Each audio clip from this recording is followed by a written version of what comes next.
বুড়ো কতর জমিন দেখা যারাম্বা লইয়ার আসিল বাবা আয়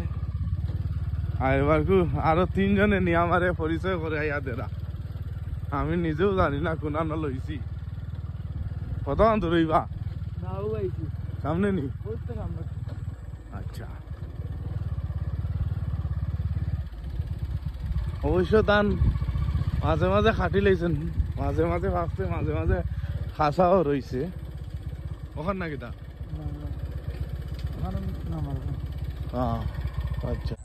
বাবা যে গারাস আজকে দেখলাম ইয়া ওখান এক টুকরা নেক্সট বেটা তুমি ডুবি দেই পারেনি ও এক টুকরা এটা চাচা ইমান চাচা খানিয়ার বাড়ি রে রতন থাকে বহুত দিন পরে ইয়া জায়গা দেখলাম নিজর আর দুইজনে না দেখাইলা পরিচয় করে আরো জনে আমি নিজে জায়গা রাখি